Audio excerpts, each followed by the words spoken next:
saya mulai untuk mix design dan marshal test ya. Jadi mix design ini yang merencanakan campuran beton aspal, dan marshal test itu untuk menguji dari sampel hasil mix design ya. Ini adalah outline dari materinya, yakni pertama kita akan membahas tentang tahapan mix design, seperti apa tahapannya. Yang berikutnya adalah marshal test. Apa itu marshal test? Ya. Terus ada unsur penting dalam proses pencampuran aspal, filosofi dasar campuran aspal, dan terakhir adalah job mix itu sendiri. Untuk tahapan mix design ya, mix design untuk campuran beton aspal, nanti tahapannya pertama nanti adalah Anda melakukan agregat evaluation ya. Jadi agregat evaluation ini lebih ke tes dari agregat ya, pemeriksaan agregat. Ya, nanti untuk pemeriksaan agregat yang Anda lakukan di laboratorium itu ada analisis saringan, terus ada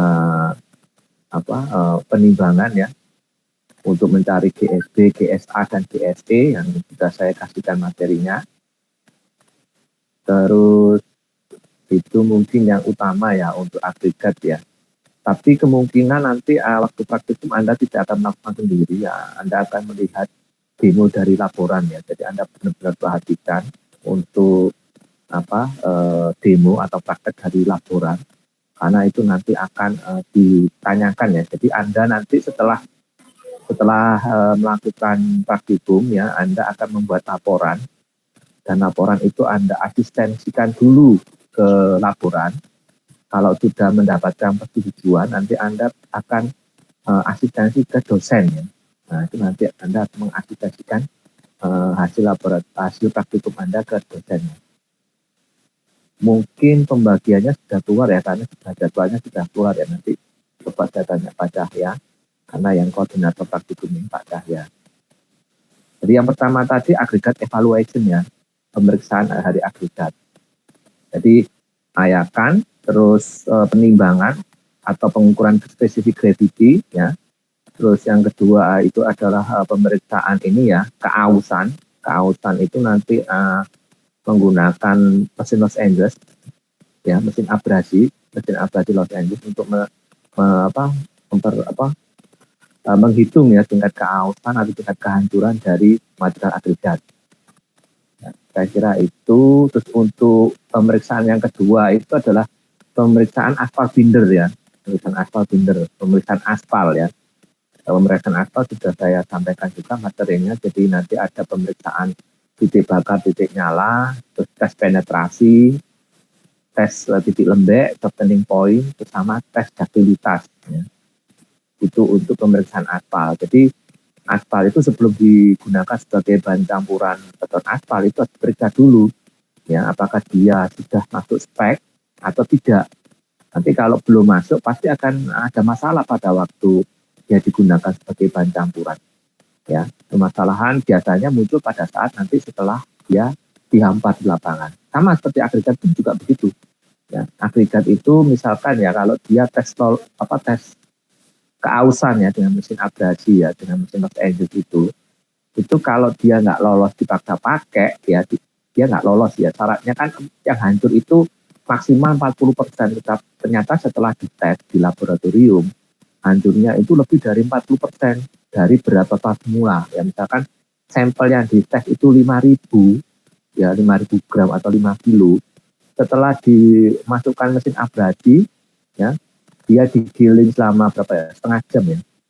Nanti kan dituang, ditimbang, nanti dihitung berapa gram yang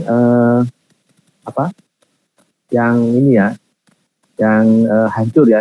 Hancur itu yang lolos ayakan nomor 8 kalau nggak salah. Nah itu nanti ditimbang, kalau berat yang lolos ayakan nomor 8 itu lebih dari 40%, maka agregatnya dinilai kurang bagus. Kalau dipaksakan dipakai di lapangan nanti akan cepat hancur begitu dilewati kendaraan. Ya. Sama seperti aspal misalkan aspal ini ya, ductilitas ya. Ductilitas itu kan pas tes yang ditarik sampai molor, putus ya. Nah itu kalau ternyata dia ditariknya belum sampai 1 meter kan syaratnya 1 meter minimal ya. Kalau sebelum 1 meter dia putus, maka itu nanti pada saat di lapangan dia akan gampang sekali crack ya atau retak. Kalau retak itu biasanya bahayanya pas musim penghujan. Kalau musim penghujan itu kalau ada aspal yang sedikit retak saja dia akan masuk ke dalam dari campuran aspal beton. Nah, aspal kan musuhnya air ya. Kalau lama-lama kan nanti akan bisa merusak kekerasan itu sendiri. Yang ketiga ya untuk tahapan desain itu adalah menyiapkan sampel ya, sampel preparation ya. Jadi sampel preparation itu adalah dimulai dari kita menimbang ya, menimbang proporsi berapa agregatnya, berapa gram agregatnya, berapa gram untuk aspalnya. Ya agregatnya sendiri nanti dibagi menjadi 3, agregat kasar berapa, agregat halus berapa ya, atau nanti penimbangannya berdasarkan ukuran agregat, misalkan ukuran agregat ini beratnya sekian gram, ukuran agregat ini beratnya sekian gram, seperti itu. Nah itu sudah ada nanti, sudah diinginkan ya, ditentukan ya, nanti agregatnya pakai spek ini ya, spek ini sudah mempunyai job speknya sendiri itu seperti apa. Ya. Nah itu sampel preparation di awal ya, jadi menimbang-nimbang dulu untuk material campuran beton aspal ya. Kalau sudah itu adalah kita mulai memasak ya, memasak atau mencampur dalam kondisi panas ya, hot mix. Nah kalau di laboratorium itu nanti untuk mencampurnya itu pakai wajan ya. Tahu wajan itu ya, tempat untuk penggorengan. Itu ada tempat untuk mencampur agregat plus aspal. Ya. Jadi Anda akan menggoreng campuran aspal dengan agregat di atas wajan ya pada suhu tertentu ya. Jadi nanti itu agregat dipanaskan sendiri, aspal dipanaskan sendiri. Kalau sampai suhu tertentu sudah tercapai dicampur. Ya. Dicampur, lah campurannya itu nanti juga dipanasi lagi sampai suhu tertentu, baru setelah itu dia dipadatkan. Ya. Jadi suhu berapa itu nanti juga akan dipakai di lapangan ya. Suhu berapa itu juga akan dipakai di lapangan, proses pencampuran maupun pemadatan. Ya. Jadi setelah menimbang, memasak, memadatkan ya. Nah, memadatkan campuran beton aspal. Nanti pakai aspal compactor ya. Jadi kalau sekarang sudah menggunakan alat aspal compactor ya di lab itu ya. Kalau dulu saya praktik itu waktu zaman kuliah belum tidak diperbolehkan ya pakai aspal compactor ya. Karena aspal compactornya sendiri waktu itu cuma satu prioritas bagi yang untuk melakukan penelitian. Jadi yang untuk mahasiswa praktikum seperti Anda ini, Anda harus memadatkan secara manual. Ya, manual itu berarti Anda pakai penumbuk ya. Lumayan berat waktu itu penumbuknya untuk memadatkan sampel itu. Ya. Nah, kalau sudah dipadatkan, sudah selesai, itu nanti ditimbang ya, sampelnya sudah dibentuk seperti silinder itu ya, bentuk silinder. Itu dipadatkan, itu sudah selesai dipadatkan, didiamkan ya, ditimbang, direndam 24 jam. Nah kalau sudah direndam 24 jam, maka masuk ke langkah keempat itu ya, material stability test. Jadi sampel itu dites ya, tes material stability. Tesnya seperti yang Anda pernah lakukan untuk mengetes kekuatan beton ya, itu tujuannya memang untuk mengetahui kekuatan dari campuran beton aspal ya. Nah istilahnya kekuatan itu adalah stabilitas dari campuran beton aspal itu sendiri. Nah kalau sudah selanjutnya akan di situ kita membuat sampelnya lebih dari satu ya, yakni 5 sampel. Karena nanti tujuan akhir kita itu adalah poin 5 ya. Poin 5 itu adalah kita mengetahui kadar aspal optimum ya, kadar aspal optimum dari 5 variasi sampel yang kita buat ya, 5 variasi dari sampel yang kita buat. Jadi perbedaan tiap sampel itu adalah kandungan dari kadar aspalnya ya, kadar aspalnya itu berbeda-beda ya. Dari situ nanti kita bisa menentukan kadar aspal optimumnya itu berapa persen ya. Itu yang nanti memberikan kekuatan yang paling bagus ya, stabilitasnya. Artinya semua syarat dari campuran beton aspal terpenuhi ya. Nah itu nanti yang menjadi kadar aspal optimum.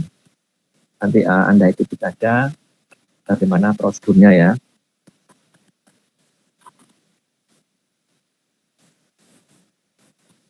Ya, ada yang mau bertanya? Iya Pak, izin bertanya Ya. Pak. Ya, silakan Mas. Tadi kan kita buat 5 sampel Pak, terus yang bedanya itu kadar aspalnya Pak. Untuk persamaannya sendiri Pak, kelima ini volumenya harus tetap sama ya Pak? Atau bagaimana? Volumenya kita sementara pakai ini berat ya Mas ya. Jadi nanti beratnya 1,2 kilo. Jadi nanti prosentasenya itu ada berat. Ya, aspal itu sementara ini hanya 5-6% dari berat total campuran. Jadi sisanya yaitu nanti ya berat agregat itu. Ya.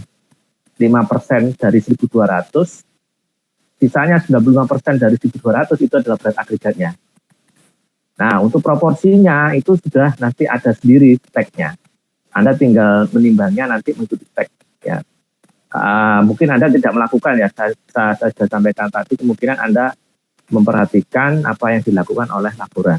Ya, karena sekarang kan zaman pandemi, takutnya kalau mahasiswa melakukan nanti agak lama, jadi Anda perhatikan saja, biar tidak terlalu lama waktunya juga ya. Seperti itu Mas. Jadi berdasarkan berat Mas nanti Mas. Gitu. Paham? Ada yang bertanya lagi? Oke, ada yang bertanya lagi? Oke, kita lanjut ya. Nah, ini adalah gambaran grafik ya. Ini grafik ini muncul setelah kita membuat sampel ya. Jadi di situ nanti kita setelah kita membuat sampel ya, kita padatkan, itu kan ditimbang ya. Nah, ditimbang itu nanti dari penimbangan itu kita akan mendapatkan beberapa parameter dari campuran aspal beton ya. Jadi di situ ada air void ya, ada density, terus ada ini void fill agregat ya. Terus yang terakhir ini adalah void in mineral agregat. Ini PFA ini void fill bentar ya, PFPMA ini void in mineral agregat, ini benar ya, PFA ini apa ya? Void fill with aspal ya. Ya, ini void fill with aspal ya. Jadi void rongga yang ada di campuran itu yang terisi oleh aspal. Ya. Kalau yang marsal sama flow ya, ya. Taruh yang marsal sama flow ini hasil tes marsal ya. Yang 4 parameter ini adalah hasil penimbangan. Ya. Sama dengan menggunakan parameter agregat ya tadi ya, specific gravity, berat jenis aspal, itu pakai ini nanti untuk mencari ini ya, 1, 2, 3, 4. Kalau yang ujung kanan atas dan kiri bawah ini adalah hasil pengetesan dengan alat massal ya. Nah, ini nanti yang dijadikan dasar untuk mencari kadar aspal optimum. Jadi setelah kita tahu grafiknya seperti ini ya, kita akan cari rentang mana yang masuk spek. Ya, rentang mana yang masuk spek. Ini adalah kadar aspal yang variasi tadi ya. Nah, variasi kadar aspal ada di sini. Di sini.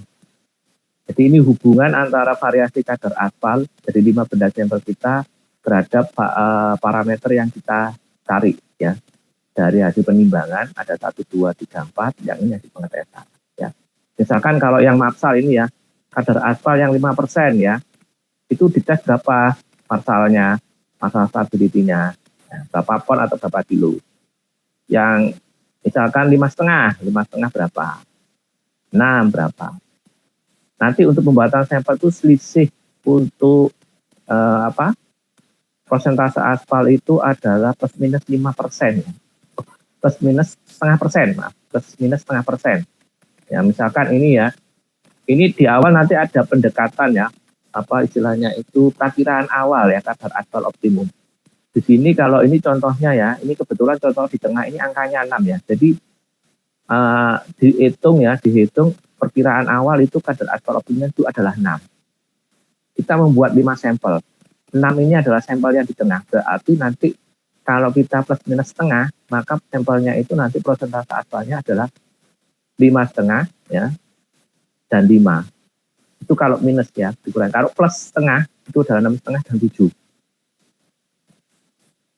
ya. Jadi variasinya nanti akan seperti itu. Ya, variasinya akan seperti itu. Oke, saya lanjut.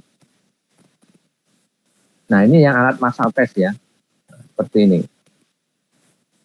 Jadi ini nanti untuk apa? Namanya apa ya ini ya?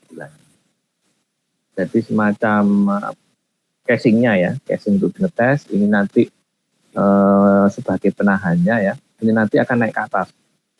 Sama seperti yang CBR ya, CBR itu kan juga naik ke atas ya. Nah ini nanti ditekan. Ini probing ringnya sama seperti di ini ya, pakai probing ring. Nanti probing ring itu punya nilai kalibrasi ya. Kalibrasi itu nanti yang dikalikan dengan hasil arloji ya, pengamatan di arloji dial gauge-nya itu yang akan menjadi tekanan ya. Berapa kilogram atau berapa ton ya, sampai ini mengalami petak ya nantinya ya. Nanti kelihatan dari jarumnya nanti. Ada jarumnya untuk pembacaan, itu kelihatan kalau dia sudah mengalami retak pada saat tes. Di retak biasanya jarumnya bergeraknya asalnya naik terus turun. Terus ini alat marsal ya, alat marsal yang digunakan untuk menentukan ini ya, marsal dan flow ya. Marsal dan flow itu pakai alat ini menentukannya di tes. Kalau yang 4 variabel yang tadi ini pakai penimbangan ya. Nanti ada mengapa kok dari penimbangan itu ketemu semua parameter itu ada permukaannya nanti ya. Di slide ini di materi ini. Ini ya marsal test ini yang pertama kali mengenalkan adalah Bruce Marshall namanya ya, sehingga namanya marsal test.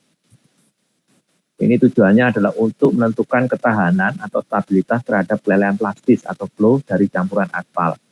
Ketahanan ya atau stabilitas itu adalah kemampuan suatu campuran aspal untuk menerima beban sampai terjadi kelelehan plastis ya, yang dinyatakan dalam kilogram atau pound.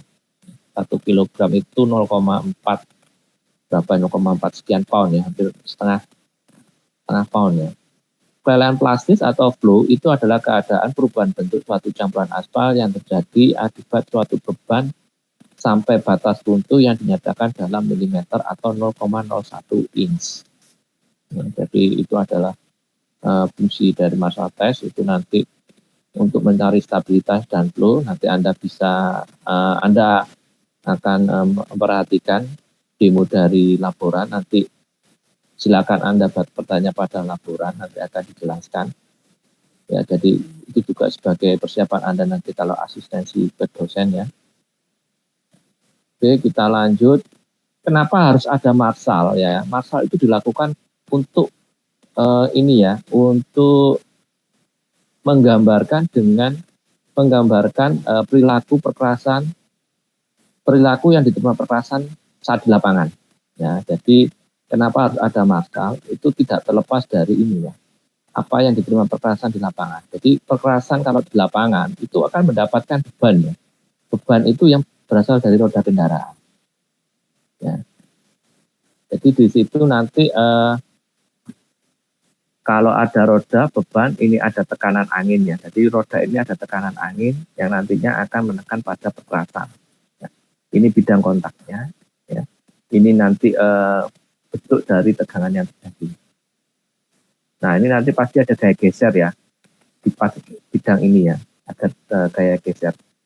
Jadi lebih ke stabilitas marsal ini merupakan diasumsikan sebagai tekanan angin roda ya ke perkerasan ya. Dan itu akan menimbulkan tegangan geser ya yang terjadi pada permukaan perkerasan. Jadi T maksimum harus lebih kecil dari gaya geser roda kendaraan yang bekerja. Ya, terus gaya geser roda kendaraan A sama dengan A kalikan ini ya. Gaya gesernya ini ya, ini gaya geser terhadap luasan ya. Itu gaya geser sendiri itu adalah K kalikan P0 ya. A kalikan P0 itu adalah W. W itu adalah beratnya roda ya. Seperti itu. Oke, kita lanjut. Nah, ini gambaran lagi kalau suatu roda dari kendaraan. Ini kalau kita lihat rodanya ada 2 atau double ya. Ini istilahnya kalau dalam bahasa perkerasan ini konfigurasinya adalah double ya. Nanti ada istilah tandem. Kalau tandem itu depan belakang, kalau double itu ini seperti ini. Ya, Anda tolong pahami ya, nanti akan muncul di ini ya, di mana perhitungan tebal kekerasan ya. Ketika Anda menghitung vehicle damage factor itu nanti sangat tergantung pada konfigurasi as dari roda kendaraan. Kalau kita lihat contoh di sini, ini rodanya, konfigurasi asnya adalah double ya, double. Nah, ini kalau kondisi ideal ya. Kalau kondisi ideal seperti ini ya. Jadi ini kalau ada beban 4 ton, 8 ton, maka dia akan dibagi masing-masing adalah 4 ton di roda ini. Ya. Nah, ini tekanan beban normal ya, itu adalah 80 psi.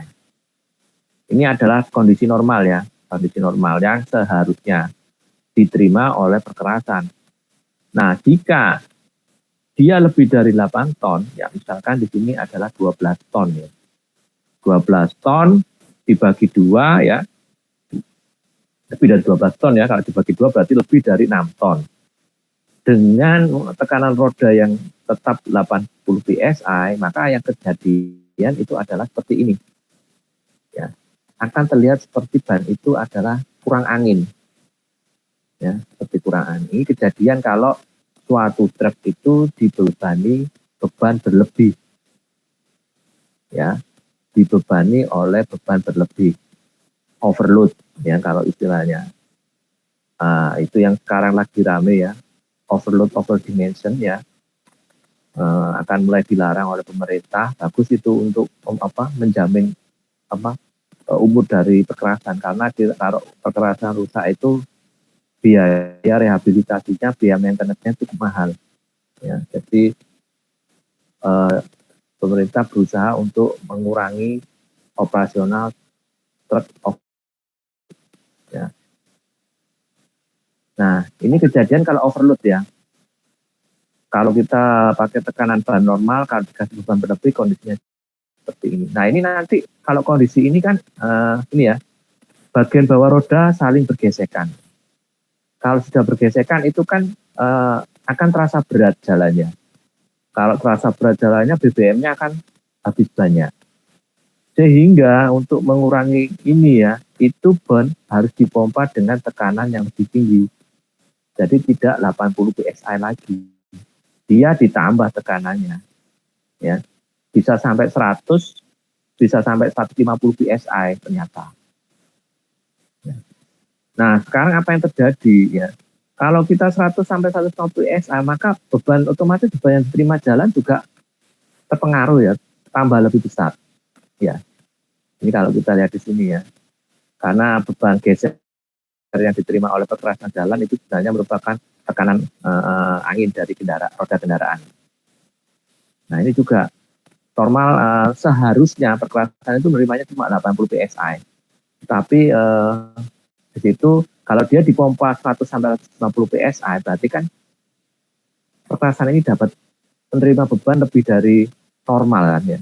Itulah mengapa jalan yang di Indonesia itu salah satu penyebabnya itu jalan itu cepat rusak ya ini tadi.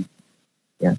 Jadi kenapa truk yang overload itu menjadi penyebab salah satu penyebab kerusakan jalan. Karena begitu dia overload, kondisinya seperti ini, rodanya dipompa sampai 100 sampai 150, maka beban yang diterima perkerasan juga otomatis tambah. Padahal perkerasan itu dia didesain untuk menerima bebannya 80 psi. Nah, itu yang terjadi jalannya, ceritanya kenapa jalan itu cepat rusak. Itu salah satu sebenarnya. Ada yang penyebab lain yang jalan itu bisa rusak, salah satunya adalah air juga ya. Air kalau di kanan kiri tidak ada drainase, ya, kalau perkerasan lentur, aspal, ya, kalau tidak ada drainase pas musim hujan itu kan bisa menimbulkan genangan ya. Nah, genangan itu kalau dibiarkan itu nanti lambat laun juga akan merusak perkerasan. Ini sama seperti ini ya, salah satu penyebabnya dari kerusakan perkerasan jalan seperti ini.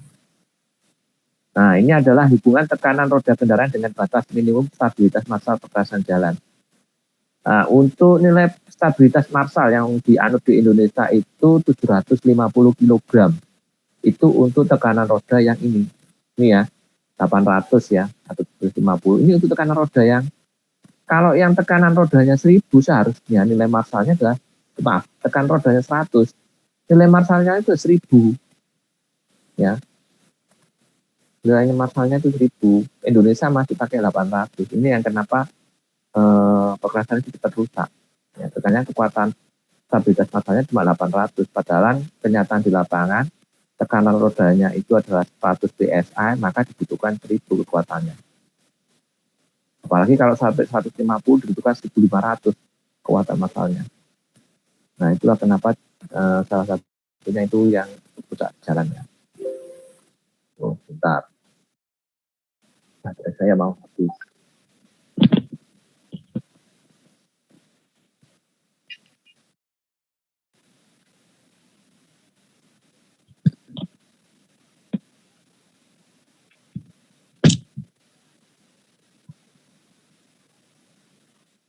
Nah, ini adalah acuan ya, harga stabilitas massal untuk berbagai macam perkerasan ya, itu perkerasan ya, mulai untuk lalu lintas ringan, lalu lintas menengah, sama lalu lintas berat.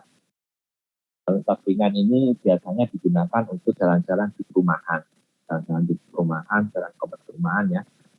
Itu massal stabilitasnya atau stabilitas massalnya itu tadi ya, itu untuk standarnya Aspal Institute ya. Kalau kita membaca campuran dengan standarnya Aspal Institute, itu standarnya Amerika Serikat itu adalah 285 kg kekuatan dari stabilitas dari campurannya. Tapi kalau standar Dinamarca itu adalah 200 kg. Kalau menengah itu Dinamarca 350, Aspal Institute 340 ya, tidak jauh. Terus untuk lalu lintas berat, ini yang biasanya untuk jalan-jalan yang dilalui oleh kendaraan berat. Itu adalah kalau Bina Marga 750 sampai 800 kg. Untuk yang Aspal Institute, dia mensyaratkan adalah 680 kg. Ya. Akan tetapi, nilai massal stability yang berlaku sesuai ketentuan Bina Marga ternyata tidak cocok untuk lalu lintas kendaraan berat di Indonesia yang cenderung selalu bermuatan berlebih atau overload. Nah, ini adalah hasil penelitian atau studi dari Pak Indra Surya ya. Santoso ini tahunnya kok. Tahunnya 1986 ya. Bukan 1886.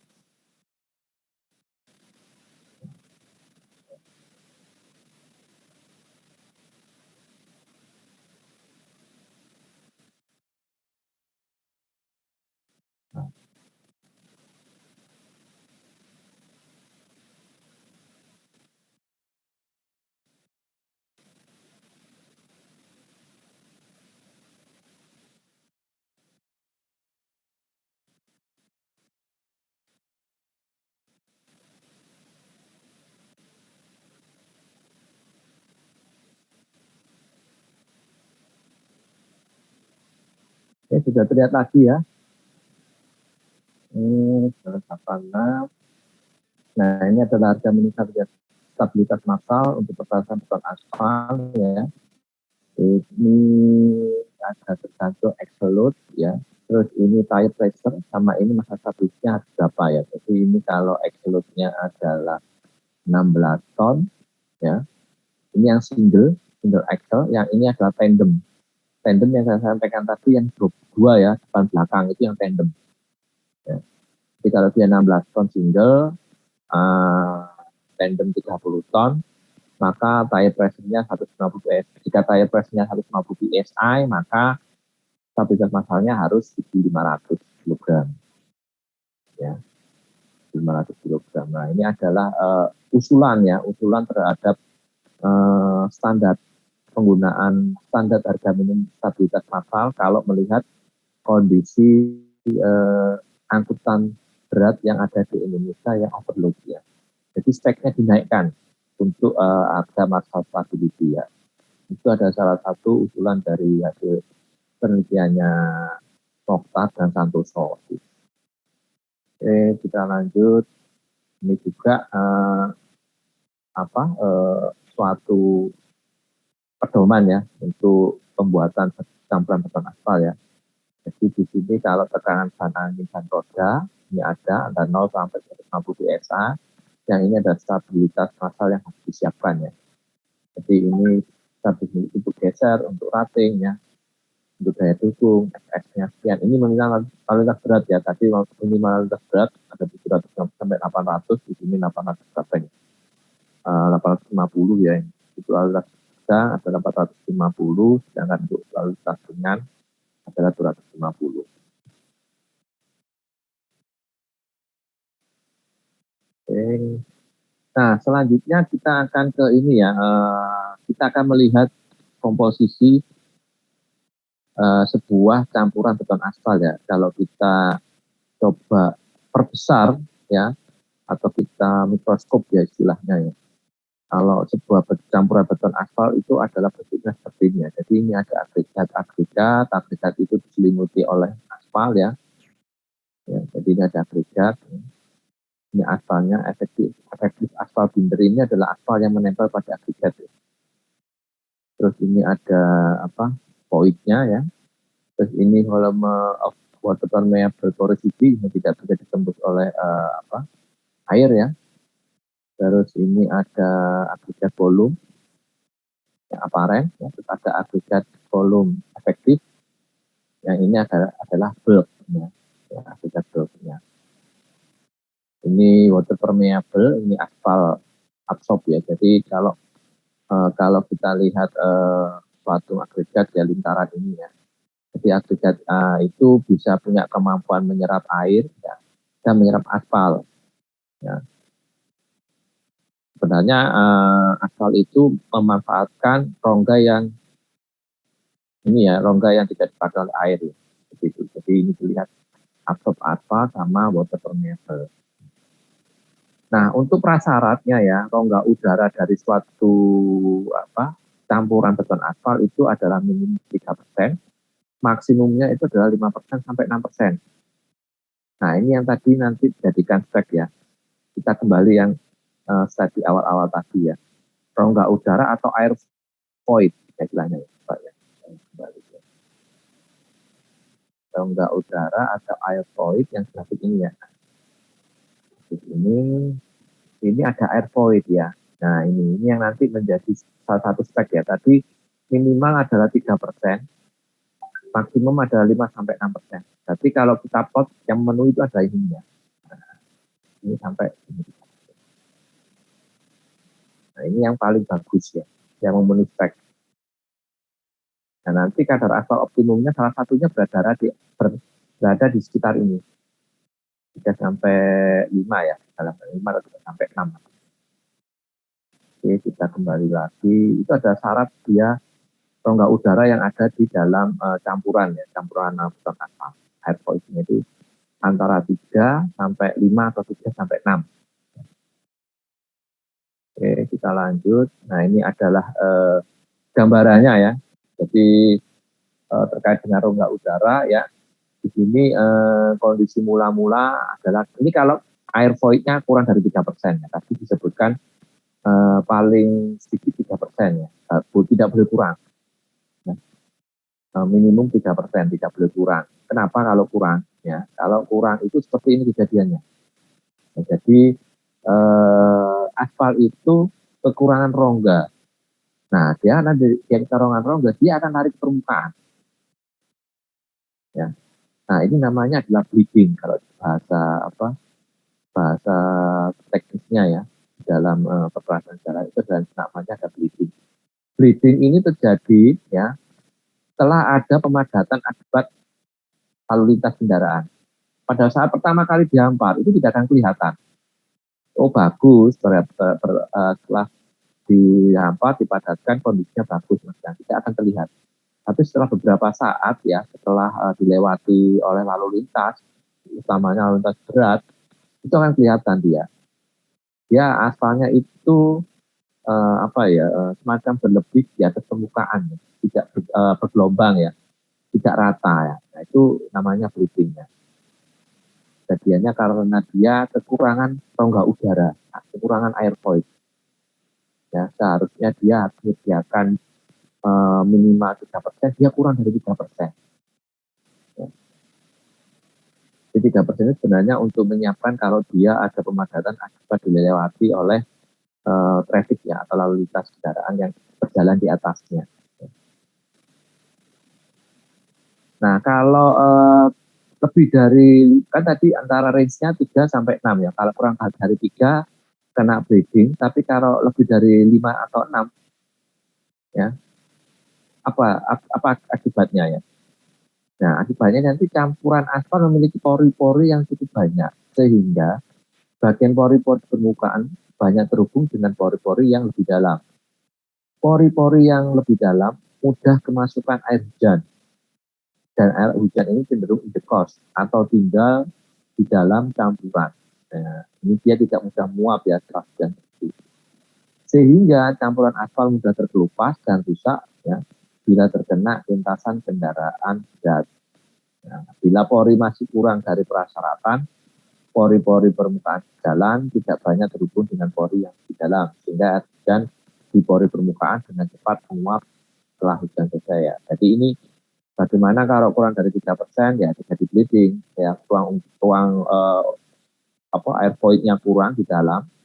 Nanti pada saat ada tambah pemadatan akibat traffic, dia kekurangan ruang rongga, nanti asalnya naik ke atas. Tapi kalau ini rongganya kebanyakan, nah kalau kebanyakan ini bahaya, itu nanti akan menjadi tempat air tinggal di dalam campuran perkerasan tadi.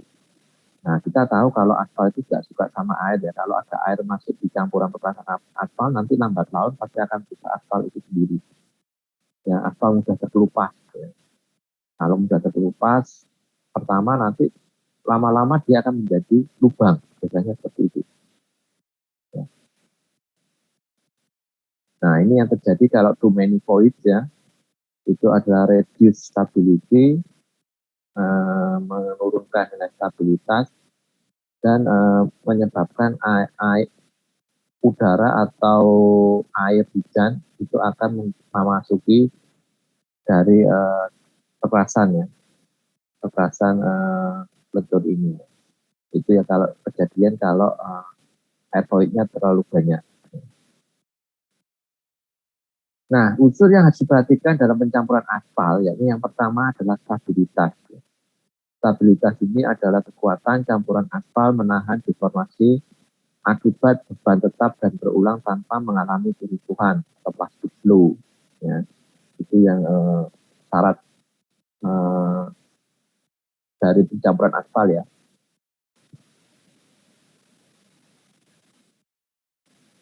Pertama adalah stabilitas ya, stabilitas dari campuran aspal itu sendiri. Stabilitas campuran merupakan fungsi dari kekuatan geser campuran ya, akibat adanya tahan geser antar agregat dan akibat viskositas atau pembentalan aspal. Terus yang kedua, stabilitas campuran merupakan fungsi dari kekuatan aspal terhadap tarik atau tensile strength. Ini nanti yang kejadian di lapangan ya. Ketika dilewati kendaraan, yang bagian atas itu akan tertarik ya. Bagian bawahnya akan menekan ya.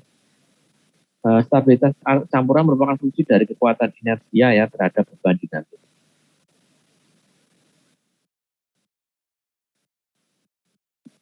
Stabilitas campuran aspal secara tidak langsung dapat diukur dengan tes Marshall ya. Nah, di tes Marshall ini kita dapat mendapatkan harga stabilitas Marshall dalam satuannya dalam kilogram. Terus kita bisa mendapatkan Marshall flow, satuannya dalam milimeter, dan terakhir adalah Marshall quotient. Marshall quotient itu adalah perbandingan antara stabilitas Marshall dengan Marshall flow. Ya, nanti satuannya adalah kilogram per milimeter. Terus yang harus diperhatikan, yang harus kita perhatikan dalam pembuatan campuran perasan beton aspal itu adalah ketahanan ya. Ketahanan ini durable ya. Durability ada ketahanan campuran aspal terhadap cuaca, iklim, pelapukan, dan terhadap aksi perusak dari beban roda kendaraan. yang masuk dalam istilah durable, tahan atau awet di sini adalah satu, tahan terhadap pengaruh oksidasi dan suhu udara. Di sini campuran tidak cepat menua, di mana campuran yang cepat menua itu akan mengakibatkan nilai penetrasinya turun drastis ya dalam proses penuaan. Yang kedua adalah tahan terhadap aksi kerusakan oleh air ya. Dan yang ketiga adalah tidak mudah pecah akibat tumbukan roda ya. Jadi dia resisten to brittle cracking. Jadi tahan terhadap tumbukan roda. Terus untuk campuran yang harus dipenuhi itu adalah fleksibilitas, adalah kemampuan campuran aspal untuk melentur akibat depan, terus melentur mengikuti variasi fondasi dan subgrade dalam jangka panjang ya. Jadi kalau B ini kaitannya dengan agregatnya ya. Agregatnya ini kan harus tahan dan awet ya. Jadi dia tidak boleh hancur ya. Dan juga diet aspalnya ya. Aspalnya ini nilai penetrasinya harus penuhi ya. Jadi kalau kita membuat campuran aspal harus memenuhi aspek B ini ketahanan, berarti dia agregatnya harus tahan abrasi ya atau lulus tes abrasi, sedangkan untuk aspalnya dia harus lulus uji tes penetrasi. Yang C, fleksibilitas, ini kalau kita kaitkan dengan pengujian material, nanti aspal itu harus lulus tes ductilitas. Ya, tes ductilitas itu kan yang aspal ditarik itu. Jadi di sini nanti diharapkan campuran beton aspal itu mempunyai kemampuan dia melentur akibat depan ya, dan bisa melentur mengikuti variasi fondasi dan subgrade dalam jangka panjang. Oke, sampai D. Yang D itu adalah tidak biasa saya, karena saya pakai yang D ini adalah ketahanan lelah ya atau fatigue resistant. Ini adalah kemampuan campuran aspal untuk melentur berulang-ulang tanpa pecah ya. Nah, ini ada hubungannya juga sebenarnya dengan stabilitas ya. Terus permeability adalah tingkat kemudahan campuran aspal dalam besi air dan udara. Aspal yang permeabel tidak baik karena mudah terdesapi air sehingga mudah lepas dan mudah mengelupas ya. Terus yang kedua, cepat sekali menua karena oksidasi dan penguapan malten sehingga aspal mengeras dan mudah mengalami cracking. Ya, ini kaitannya nanti dengan penetrasi juga ini ya.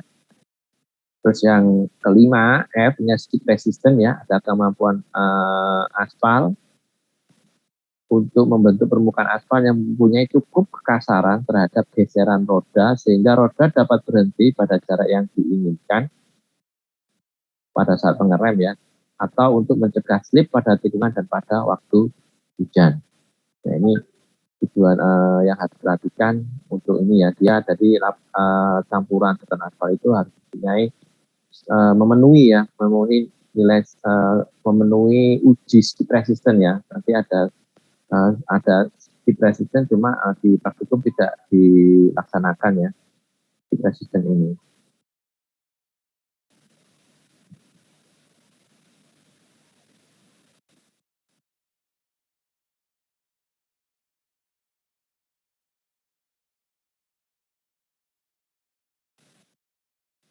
Saya lanjutkan untuk F ya. Selanjutnya yang G ya, workability ya. Di sini workability ini adalah kemudahan campuran aspal untuk diolah ya. Campuran aspal yang workable itu adalah yang mudah dicampur, dipadatkan, dan dibentuk sesuai dengan keinginan. Nah, untuk mendapatkan memenuhi parameter ABCDFG ini, maka yang dapat dilakukan itu adalah dengan mengubah-ubah 3 hal ya. Nah, ini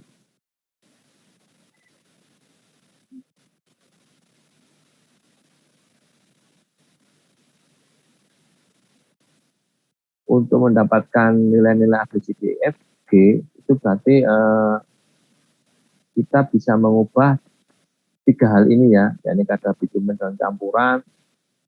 Yang kedua adalah viskositas, nilai atau nilai penetrasi bahan ya. Terus yang ketiga adalah gradasi agregat ya. Jadi ini yang 1, 2 ini adalah yang dipunyai oleh aspal. Yang ketiga ini adalah dipunyai oleh agregat.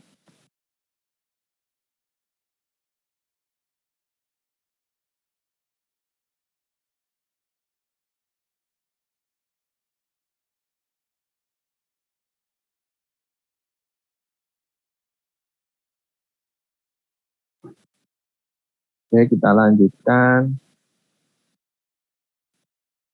Nah, ini yang beberapa variasi ya yang kaitannya dengan ini ya. Jadi kalau kita mau mendapatkan campuran yang memenuhi syarat ABCDEFG, maka yang harus kita rubah adalah 3 variasi ini ya. Nah, 3 variasi ini bisa dilihat di sini ya. Saya coba sini. Nah, ini ya. Stability ya. Stability itu yang kalau yang paling bagus, itu yang paling bagus itu yang tinggi ya stabilitasnya ya. Nah, itu stabilitas tinggi itu kita bisa dapatkan jika kadar bitumen dalam campuran tidak terlalu tinggi atau cukup rendah lah. Terus viskositasnya, kekerasan bitumen tinggi, ya gradasi agregatnya adalah dense, ya, rapat ya. Terus kalau kebalikannya ya, kalau kadar bitumennya tinggi, ya, sama viskositasnya rendah, ya, dan gradasi agregatnya open, ya berarti nanti kalau open itu cenderung dia akan diisi oleh aspal yang banyak. Nah, padahal aspalnya itu bisa karena viskositasnya rendah, ya, dan juga kadar bitumennya tinggi ya, itu nanti menyebabkan stabilitasnya rendah. Ya. Kalau kita mau memperoleh campuran beton aspal dengan keawetan yang tinggi, maka di situ kadar bitumennya tinggi, viskositasnya rendah, ya, viskositas aspal ya, terus gradasi agregatnya dense. Nanti kalau durable keawetannya rendah, ya sebaliknya, ya, ini juga ada di pilihan fleksibilitas ya, seperti itu ya. Terus workability ini terkait dengan viskositas dan bitumen ya. Kalau workability-nya dapat mudah dibentuk dengan mudah dengan cepat, maka kekerasan bitumen viskositasnya rendah. Tapi kalau workability-nya rendah, maka viskositasnya tinggi ya, karena susah untuk dibentuk ini ya. Kalau dia viskositasnya terlalu tinggi ya, dia lebih cenderung kaku. Skid resistant itu kaitannya dengan gradasi agregat ya. Kalau yang bagus itu skid resistance-nya itu tinggi ya. Itu tinggi bisa diperoleh kalau dia open graded. Ya, open graded. Open graded ini mungkin kalau Anda lihat seperti yang ada di Mandalika itu open graded kalau nggak salah ya, karena dia skid resistance-nya tinggi. Resistance-nya tinggi. Itu nanti akan beri skid resistance tinggi karena motor sport itu kan bentuknya halus ya, bentuknya halus. Oke, sementara itu kita lanjut. Nah, ini persyaratan campuran beton aspal yang baik ya, tadi sudah disebutkan yang stability yang baik itu seperti apa ya. Nah, nanti kalau yang baik itu seperti apa, maka dia harus memenuhi tesnya, yang harus memenuhi tes apa saja ya. Kalau stabilitas itu pasti yang harus dipenuhi adalah syarat dari tes massal ya. Angka massal tesnya, nilai stabilitasnya masuk, nilai flow-nya harus dipenuhi, massal posisinya juga harus dipenuhi. Kalau durability, keawetan tadi ya, itu yang harus dipenuhi adalah tes penetrasi awal ya, dan tes penetrasi juga aging ya. Sudah aging itu nama tesnya adalah thin film oven test ya. Ini tidak Anda lakukan di praktikum ya. Durability itu bisa juga dipenuhi jika air void-nya itu terpenuhi ya. Jadi rongga udaranya itu range-nya terpenuhi ya. Jadi antara 3-5 atau 3-6%. Durability juga bisa dilihat dari nilai stabilitas ya. Terus flexibility ya. Fleksibilitasnya itu nanti kita bisa melihatnya dari tes penetrasi dan tes stabilitas. Ya, dari aspal, dua-duanya dari aspal. Fatigue resistant ya, ketahanan lelah ini dari fleksibilitas dan stabilitas ya. Yang dilihat ini juga dari ini yang fleksibilitas ini ada dari tes aspal, yang stabilitas ini nanti tes dari campurannya ya. Setelah dibentuk campuran beton aspal, stabilitasnya harus memenuhi syarat. Permeability itu bisa dilihat dari air void-nya ya, sama void in mineral agregat. Ya. Ini kalau void in mineral agregat ini dari agregat ya. Yang ini air void ini dari campuran dari beton aspal. Skid resistant ini dari hasil skid resistant test. Ya. Terus untuk workability, kemudian untuk dikerjakan atau dibentuk itu nanti tergantung dari hasil tes aspal yang meliputi softening point, penetrasi, dan flash point. Ya. Jadi semua yang dikerjakan pengetesan di laboratorium itu nanti sebagai syarat untuk mendapatkan ini ya 7 parameter penuh. Ya, Anda nanti tolong perhatikan benar-benar pada waktu Anda praktikum ya. Ini tidak dapat misalkan saya. Ya. Filosofi dasar perencanaan campuran aspal ya. Filosofi dasarnya membuat campuran aspal plus agregat dengan satu banyak mungkin aspal ya, tinggi mungkin kadar aspal yang dapat dicampur dalam campuran sehingga didapatkan campuran yang mempunyai keawetan tinggi. Ya, keawetan tinggi ini nanti dia kedap air atau tahan terhadap air, cukup fleksibel dan tahan terhadap fatigue. Tetapi kadar aspal tidak boleh berlebihan sehingga stabilitas campuran turun di bawah harga minimum yang ditetapkan untuk kondisi beban lalu lintas yang melewati pergerakan jalan tersebut. Ya, ini adalah filosofi dasarnya ya. Jadi kadar aspalnya sebanyak mungkin, tetapi ya tidak berlebih juga. Ya. Nah itu tadi, ini nanti goal kita mencari kadar aspal optimum ya dari berbagai macam dari 5 variasi ya, dari 5 variasi kadar aspal ya. Ini adalah filosofi dasar campuran sistem Amerika ya, continuous graded ini yang dianut di Indonesia saat ini ya, menggunakan continuous graded atau well graded ya, atau dense ya, atau good graded ya, yang bagus ya ini continuous graded ini. Semuanya ada untuk ukuran agregatnya. Jadi gradasi agregat diberi dahulu menurut spek standar ya, terus dibuat benda uji Marshall, briket ya, briket uji Marshall dengan parameter campuran sebagai berikut. Kadar bitumennya adalah antara 4,5 sampai 9.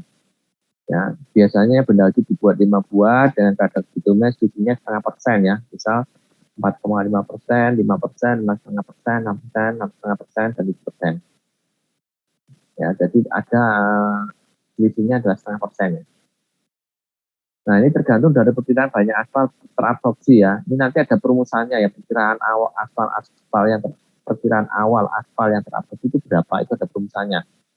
Yaitu menggunakan nantinya adalah persentase lolos ayakan. Ya. Makin tinggi aspal yang terserap, maka makin besar persen aspal yang dibutuhkan. Ya. Kelima benda uji tersebut dites massal, ini diketahui stabilitas flow, density, air fluid, PMA, dan lain-lain. Misalnya untuk tes massal ini hanya stabilitas dan flow, yang density, air fluid, PMA ini sebenarnya dari hasil pengetesan sebelumnya ya, bukan pengetesan agregat ya. Kalau density air fluid, density dan air fluid ini dari penimbangan ya, penimbangan dari sampel ya.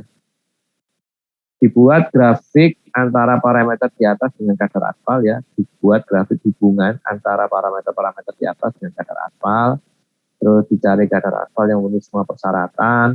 Kadar aspal yang tersebut ditentukan sebagai kadar aspal desain dengan gradasi agregat seperti yang telah ditentukan sebelumnya. Jadi ini ada catatannya, aspal yang dipakai sebelumnya sudah memenuhi persyaratan penetrasi, keawetan, stabilitas, dan opening point. Ya, tetap saja ya, semua material yang digunakan sebagai bahan campuran beton aspal itu harus lolos uji dulu ya, sebelum bisa digunakan ya. Terus berikutnya ini adalah filosofi dasar campuran ini ya. Campuran sistem Inggris ya, atau GIB graded ya. Campuran sistem Inggris ini gradasi agregatnya menggunakan GIB graded. Ya, kalau Amerika tadi continuous graded, kalau yang filosofi campuran dengan Inggris ini adalah GIB graded. GIB graded ini adalah menghilangkan agregat dengan ukuran tertentu. Ya, harapannya itu adalah untuk meningkatkan kadar aspal. Ya, meningkatkan kadar aspal. Karena hasil penelitian di negara tropis aspal yang banyak, kadar aspal yang banyak itu akan cenderung membuat perkerasan itu lebih awet. Nah, ini beda dengan Indonesia. Kalau kondisi angkutan beratannya normal mungkin iya, tetapi di Indonesia angkutannya adalah overload pertama. Yang kedua, pelaksananya susah.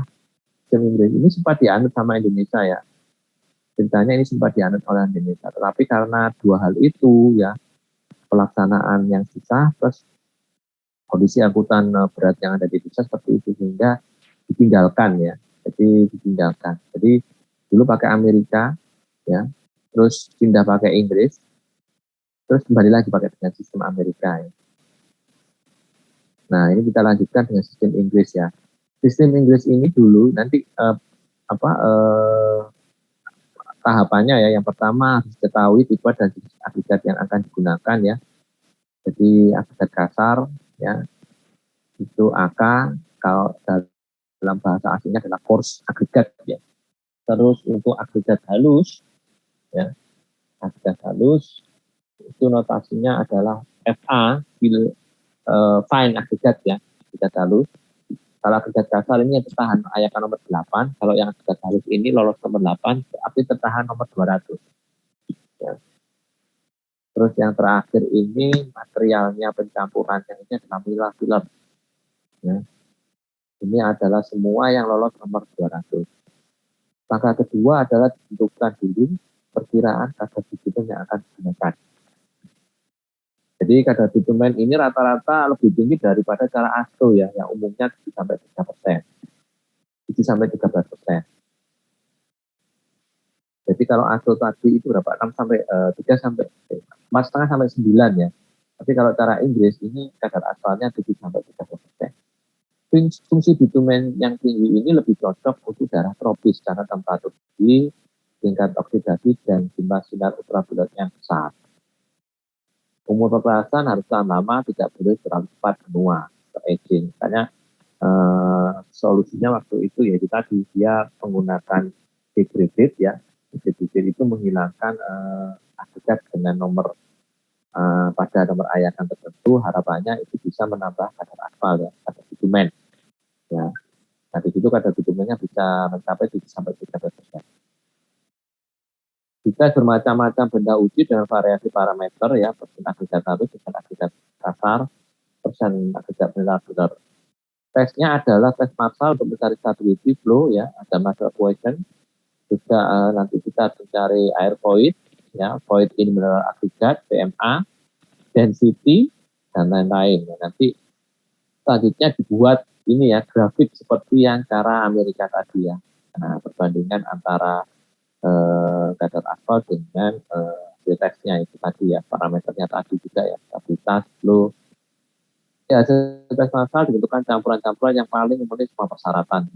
Nah, campuran tersebut dengan kadar aspal yang telah ditentukan disebut sebagai design mix. Nah, ini ada catatan cara Inggris ya, benda uji Marshall biasanya dibuat banyak ya. Jadi lebih banyak dengan cara Amerika. Kalau Amerika cuma cukup ya, tapi kalau untuk cara Inggris ini lebih banyak ya. 5 buah benda uji untuk tiap jenis agregat ya, dengan sedikit variasi dari agregat dan kadar bitumen ya. Dari gradasi dan kadar bitumen pokok yang telah ditentukan. Nah, ada misalnya ya. Ini 5 ya. Jadi kalau kita melihat kadar bitumennya dibuat tetap ya. Kalau cara Amerika kan bitumennya bervariasi ya, dengan tingkat variasinya adalah 0,5%. Nah, kalau yang bicara Inggris ini bitumennya dibuat tetap 8,5% semua. Nah, nanti yang bervariasi itu adalah agregatnya. Agregatnya. Kalau yang di ini Amerika, bedanya dengan Amerika yang tadi cuma bitumennya yang secara Amerika yang dibuat variasi. Coba lagi variasi yang sama untuk komposisi pokok yang lainnya ya. Jadi di situ ada agregat kasar 0%, 15%, 40%, dan 60%. Nah, ini variasi dari agregatnya. Blending agregat untuk mendapatkan komposisi susunan campuran yang diminta ya. Ini dilakukan dengan metode matriks. Ini kalau pakai satu agregat, jenis agregat tidak cukup, maka kita melakukan blending campuran. Nah, ini ada kriteria campuran dari hot mix cara sistem Inggris ya. Di situ kalau di Indonesia sistem Inggris itu istilahnya adalah HRS ya, Hot Sheet, kelas A, kelas B, sama satu lagi ini adalah Asphalt Treated Base dan Asphalt Treated Base Leveling. Ya, leveling ini berarti dia untuk menyamakan level dengan perkerasan yang baru, elevasi perkerasan yang baru dengan elevasi perkerasan yang lama. Jadi di situ untuk menyamakan levelnya atau ketinggian permukaannya itu maka dia dikasih ATB. Jadi namanya ATBL. Kadar bitumen efektif di situ kalau kita lihat lebih dari 5,5% yang paling tinggi ATB ya. Yang HRS itu 6,6 sampai 6,2%. Jadi memang kadar aspalnya cukup tinggi kalau sistem itu. Air voidnya 3,6, 3 sampai 6, 3 sampai 6 sama 4 sampai 8. Film bitumen ya. Sama untuk masing-masing jenis campuran, pasal kosongnya seperti itu. Stabilitasnya untuk HRSA 850 sampai 850, yang HRSB 550 sampai 1250, yang ATB dan ATBL 400 sampai 750. Ini adalah prasyarat untuk campuran beton aspal sistem Inggris. Nah, selanjutnya kita ke job mix-nya. Oke, sampai di sini ada pertanyaan dulu. Sebelum saya lanjut ke job mix.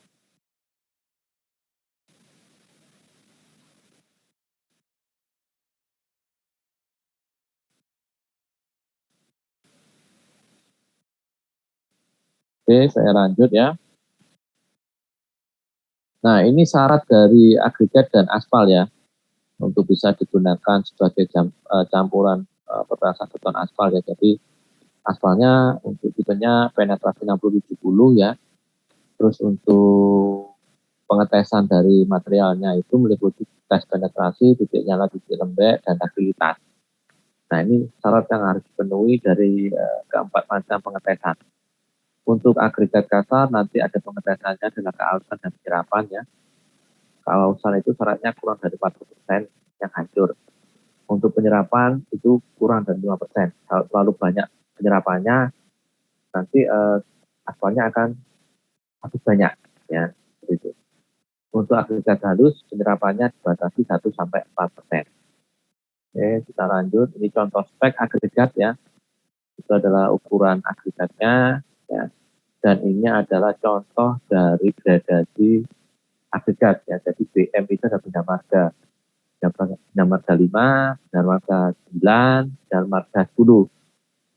Nah, masing-masing itu punya diperuntukkan beda-beda. Misalkan ya, ini saya kurang ini ya, nggak hafal untuk speknya ya. Jadi misalkan bina marga 5 itu untuk lapisan permukaan ya, wearing course. Ya, ACWC ya, aspal konkrit wearing course. Terus bisa jadi yang bina marga 9 itu digunakan untuk ACBC ya. Nah, aspal konkrit binder course. Ya, seperti itu. Jadi memang beda-beda untuk spek gradasinya ya. Dan satu lagi itu ada tambahan pembanding itu adalah Asphalt Institute ya, dari Amerika. Ini adalah Asphalt Properties ya. Ini di sini ada membandingkan dua jenis tipe aspal 60-70 dan 80-100 ya. Nah, ini ada syarat yang harus dipenuhi sebelum aspal itu digunakan sebagai bahan campuran. Ini adalah spek dari Marshall, Stability, dan Void in Mineral Aggregate. Ya, jadi nanti ini yang harus dipenuhi. Ya. Stabilitas untuk lalu lintas berat, ya, lintas berat itu 750 itu ya. 750 ya. 75 itu ininya ya, tumbukan untuk pemadatan pada saat nanti praktikum di laboratorium. Itu penumbukannya adalah 75 kali tumbukan. Ya, 5 kali tumbukan. Ya, tadi sudah saya sampaikan ya, Anda biasanya menggunakan compactor ya, automatic compactor, tinggal kita setting. Di situ ada counternya 75 kali tumbukan, mesin itu akan berhenti. Tapi kalau zaman saya dahulu, saya harus menumbuk 75 kali. Itu untuk satu sisi. Ya. Padahal untuk pemadatan kita melakukan 2 sisi ya. Berarti total satu sampel itu adalah 150. Ya untung kalau praktikumnya satu grup 10 orang, jadi bisa gantian. Alat penumbuknya soalnya dari besi ya, besi berat. Ya. Dia harus seperti apa ya?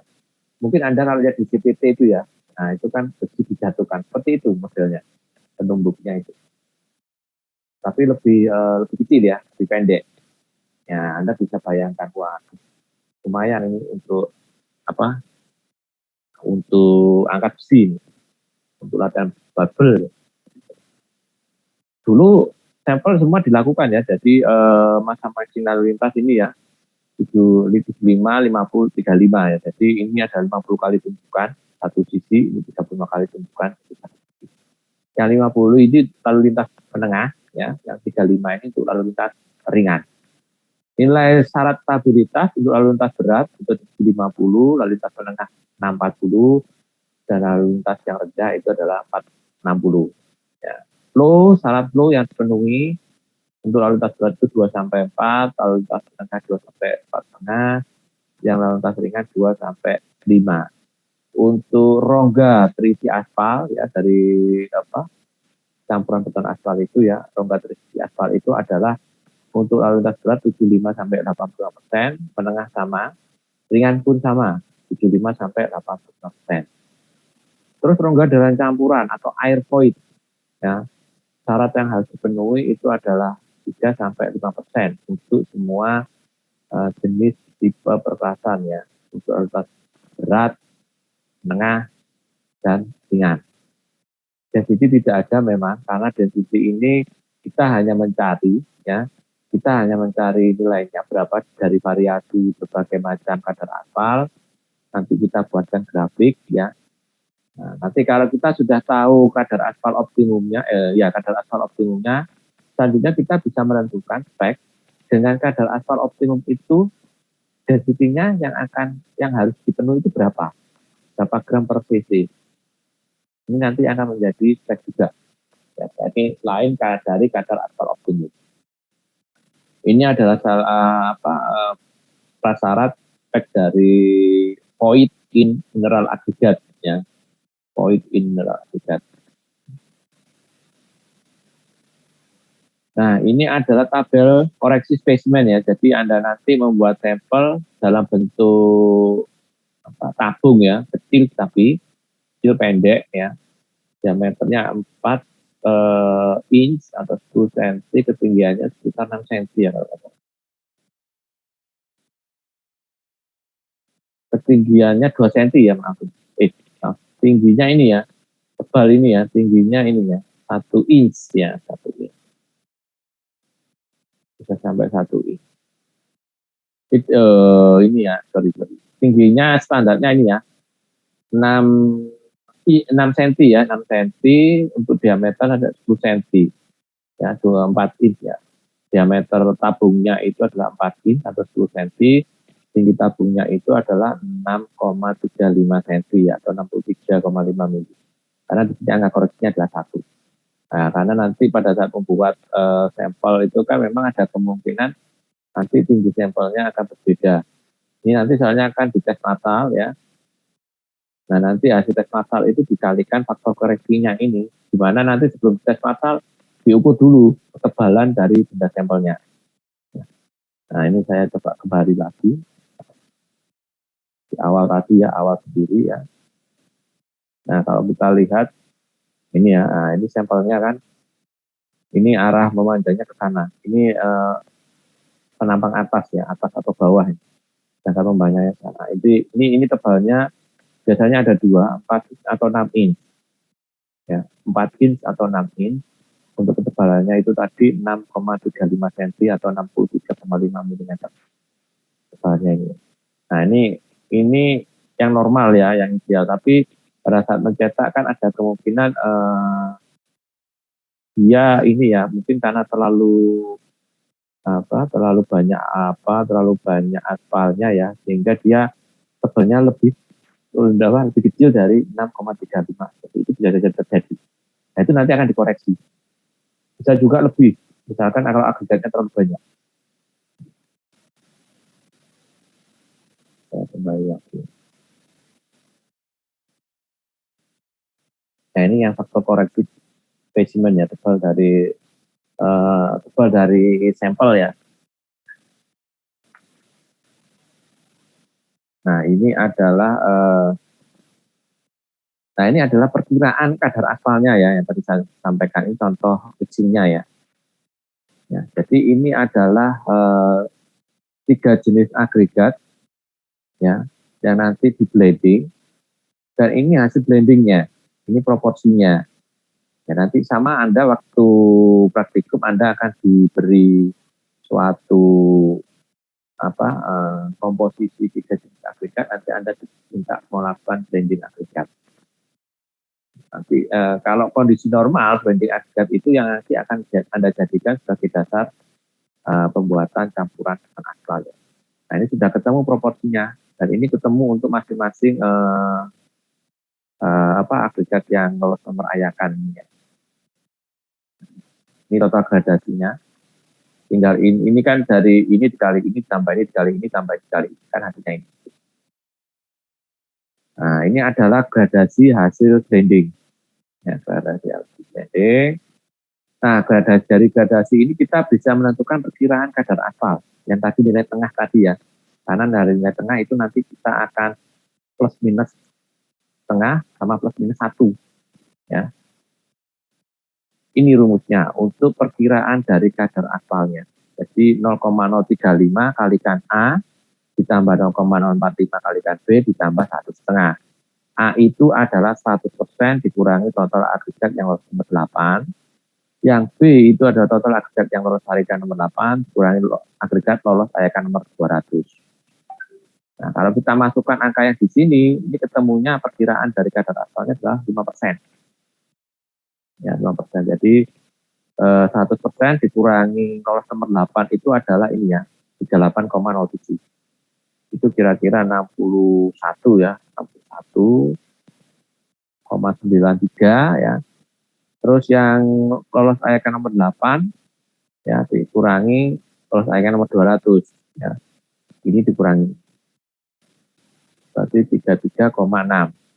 Nah, nanti dimasukkan rumus ini. Nah, kalau kita masukkan rumusnya, temunya ada 5%. Ini estimasi awal, nanti 5% ini kita plus minuskan setengah dan 1. Ya, plus minus setengah dan 1. Nah ini akhirnya seperti ini ya. Ini kan tadi tengah-tengahnya di sini ya. Nah, 5 ini ya. Nah, 5 ini tengah-tengah, plus minus setengah ini, plus minus 1 ini. Kadar ini berat tiap briket adalah 1.200 gram atau 1,2 kilo. Ya. Berarti kalau kadar aspalnya 4%, maka berat aspalnya tinggal ini dikalikan ini. Nah, ini dikalikan ini, dikalikan ini. Dan seterusnya. Persen agregat berarti ya tinggal 1 kurangi 4, 1 kurangi 4,5, ini 1 kurangi 5 ini ya. Dan seterusnya, dan ini berat agregatnya. Ini ya. Tinggal 1.200 kalikan 96%, 1.200 kalikan 95,5%, dan 1.200 kalikan 95%. Ini akan. Nah, dan nanti selanjutnya adalah di breakdown lagi, ya, berapa kebutuhan untuk agregat ukuran sekian. Dengan mengikuti persentase yang di sini. Nah, sebenarnya persentase di sini itu sebenarnya awalnya di sini. Nah, ini ya. Ini kan 1,05 ya. 1,05. Kalau 100 kurangi 98,95 itu kan 1,05. Terus kalau 98,95 kurangi 77,11, angkanya adalah 21,76. Ini proporsinya ya. Nah, nanti ini dihitung dengan ini dikalikan ini adalah ini dikalikan ini adalah ini dikalikan ini adalah ini dikalikan ini adalah ini dikalikan ini adalah ini. Ya, begitu seterusnya yang lainnya. Nah, jadi ini ada berat untuk masing-masing sampel, masing-masing sampel ya, masing-masing sampel, terus yang ini untuk proporsinya. Nanti kalau di lab biasanya Anda sudah disediakan agregat dengan nomor ukuran ini. Nah, nanti Anda tinggal mengambil sesuai dengan kebutuhan yang harus Anda siapkan untuk membuat campuran beton aspal. Nah, kalau sudah di sini ini adalah kalau ini masih proses pembuatan ya. Kalau itu sudah terpenuhi semua, dicampur.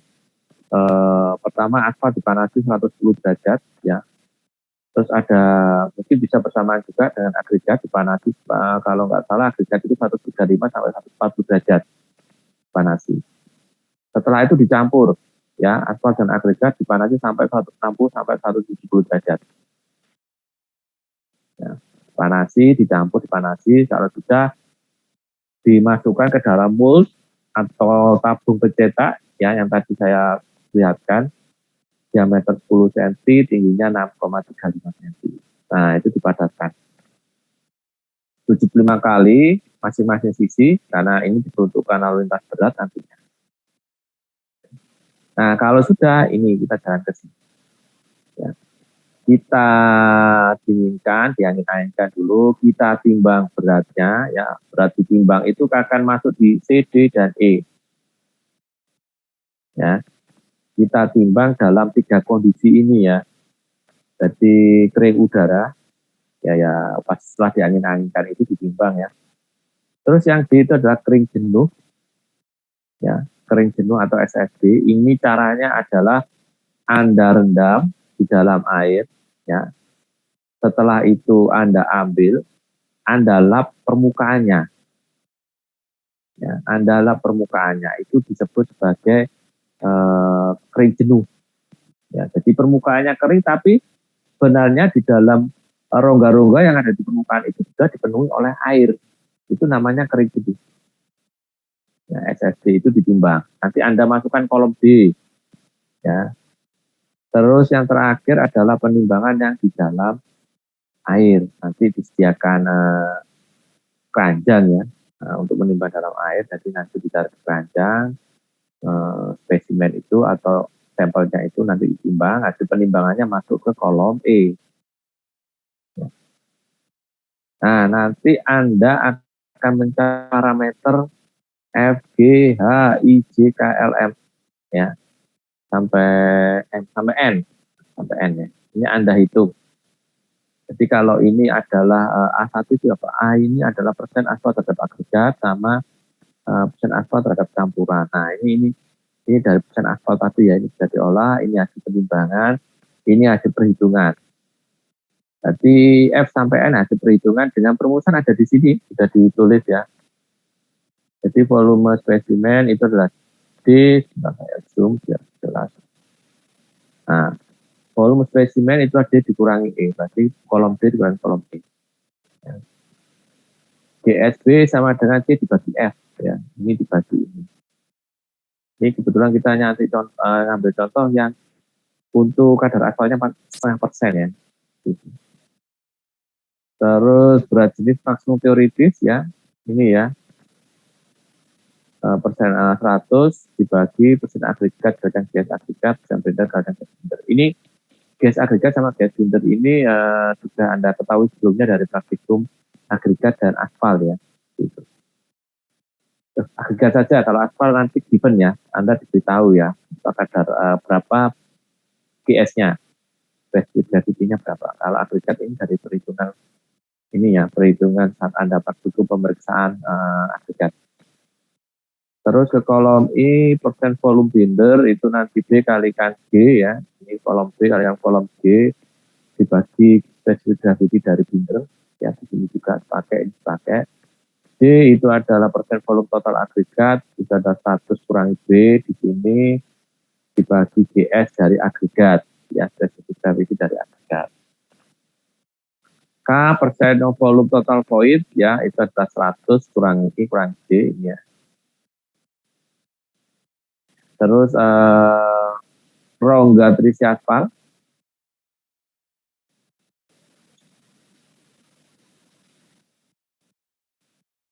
Rongga terisi aspal ini mencarinya adalah I dibagi L ya. I dibagi kalikan 100%. persen karena ini adalah diminta persen. Terus persen rongga terhadap campuran itu rumusnya 100 dikurangi 100 kali G per H. G per H ini. G per H.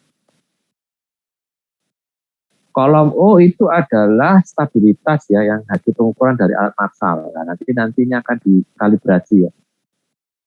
Dikalibrasi ya, kalibrasinya tergantung dari kalibrasi profil ring. Ini kalau ini contohnya adalah terhadap profil ring ya. Ketemunya P ini. Profil ringnya ini adalah 8 ya. O dikalikan 8 kalikan 0,454 karena nilai ini dalam pound ya. Nilai ini dalam pound nanti nilai ini dalam pound ya, nanti jadi kilogram. Jadi kilogram.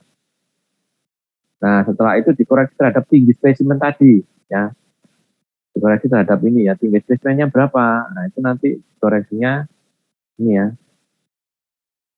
Menggunakan oval koreksi itu ya. Nah, ini keluarnya koreksinya adalah enggak ada angkanya, langsung dikoreksi kalikan faktor koreksinya ini.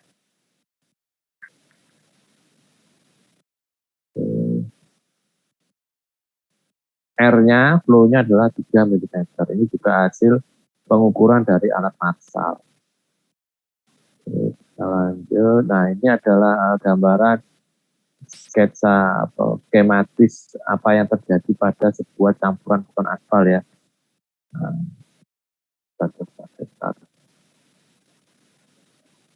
Nah, ini adalah campuran beton aspal ya. Jadi ini adalah terkait dengan volume ya, volume dari buat campuran beton aspal ya. Nanti Anda bisa pelajari dan pahami ya masing-masing notasi ini apa ya. Oke, kita lanjut. Nah, ini asal usul dari rumusnya di sini ya. Nah, ini adalah asal usul dari rumusnya. Nah, mungkin mulai dari sini ya, mulai dari F sampai L ya. Itu dari mana kok bisa ketemu rumus seperti ini? Kita hanya mengurang-kurangkan yang ini sama ya, sama yang ini perkaliannya juga. Nah, nanti asal rumusnya dari sini. Nah, ini salah satu rumusnya. Ini nanti Anda pelajari ya. Anda pelajari, mungkin bermanfaat pada saat Anda nanti asistensi. Nah, ini sama ini ya. Bagaimana cara menghitung parameter yang ada tadi ya, ini ya. A, B, C, D, E ya. Mungkin ini ada bergeser satu sehingga saya. Nanti coba di cocokkan ya. Sehingga saya ada pergeseran F ya, untuk kolom F. Terus G, ini yang untuk kolom G ya. G itu ini ya. Ya, dia jalan satu ya. Itu tadi G pada di sini H. Nanti tolong ada jenis maksimum dari G. Anda mengikuti, Anda sesuaikan nanti ya. Ini tadi ada G, ya. Ini I, mana ya? Enggak kelihatan. Oh, ini H ya. Ini I, ya ini C, ya ini K, ini L, ini M. Gitu.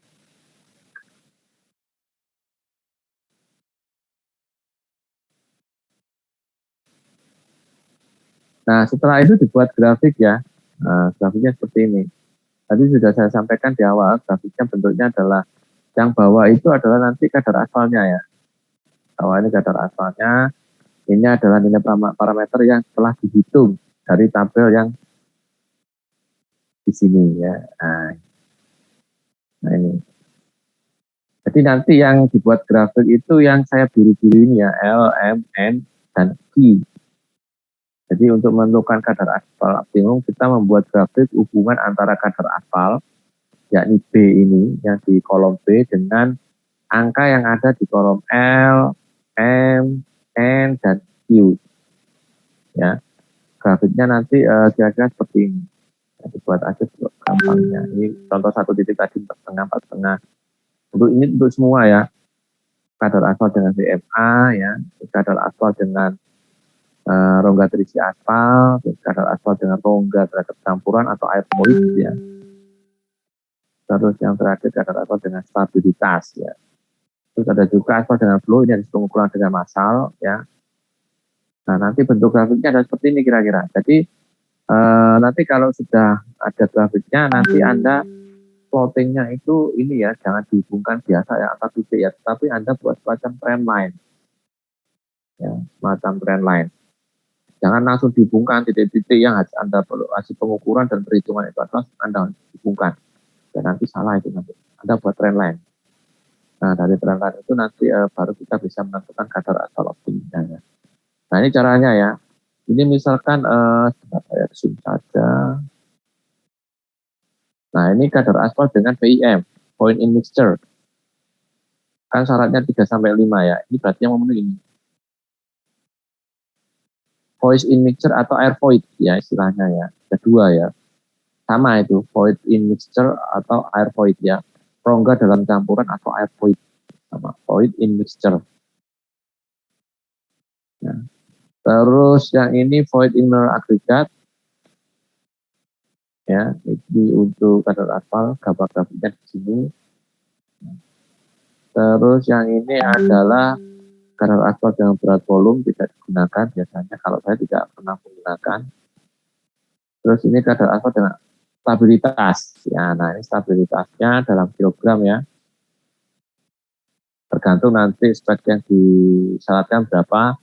Kebetulan ini speknya sudah di atas 1.500. Hasil pengukurannya di atas 1.500 berarti semua untuk semua kadar aspal dia akan memenuhi syarat ya. Karena nilainya 1.500. Kalau kita lihat tadi di syarat ini kan misalkan untuk lalu lintas berat ya, itu syaratnya dari 750 kan dengan stabilitas. Nah ini minimum sudah 1.500. Berarti ini memenuhi syarat semua. Terus yang terakhir ada kelelehan. Kelelehan itu kalau nggak salah 2 sampai 4. Ya, 2 sampai 4. Jadi kalau 2 sampai 4 kan. Nah, nanti setelah semuanya dicari ya, itu kita plotkan di sini ya, rentang kadar aspal yang memenuhi spesifikasi. Misalkan stabilitas. Stabilitas itu semua ada. Oh ini memenuhi semua kan ya. Stabilitas itu. Karena nilainya di atas 1.500. Syarat stabilitasnya itu ada 750 ya. Terus kelelehan itu kan adalah antara 2 sampai 4. 2 sampai 4. 2-nya startnya dari 4 itu sendiri ya. 4%, kadar 4% itu ternyata kadarnya hasilnya pengukuran itu dalam 4 mm. 2 mm ya. Kalau 4 terakhir di sini itu kira-kira menjelang 6%. Ya 5,5. Nah ini kira-kira 5,75 lah. Karena 5,5. Nah, plot seperti ini. Ini untuk kelelehan. Terus voice in mixture itu ada 3 sampai 4 ya. Tambah 3 sampai 5. Ini sampai ini. Jadi dia 4 lebih sampai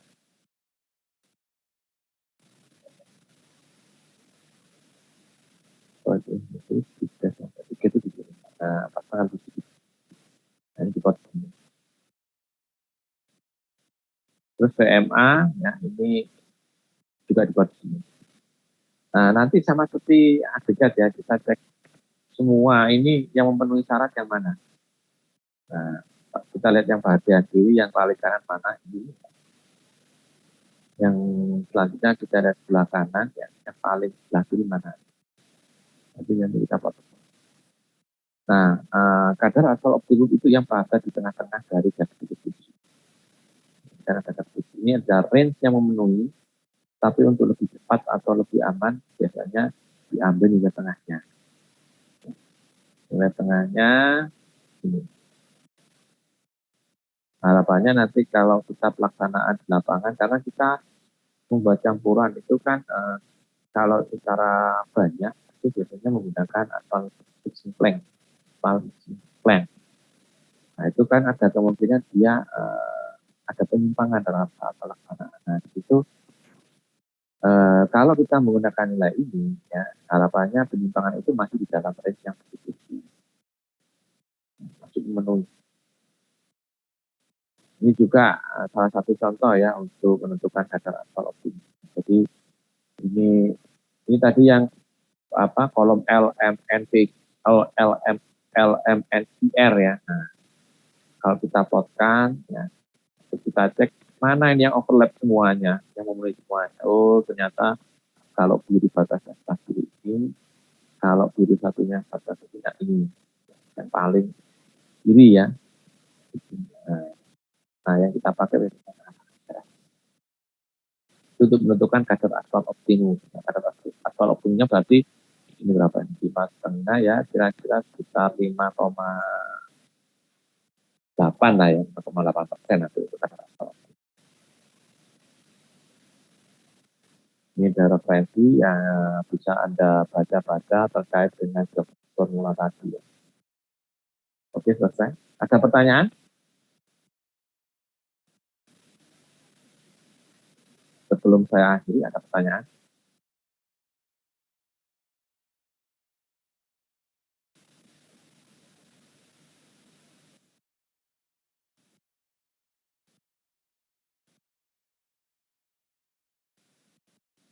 Oke, kalau nggak ada pertanyaan, saya akhiri kuliah untuk malam ini. Terima kasih semuanya. Selamat malam. Assalamualaikum warahmatullahi wabarakatuh. Waalaikumsalam.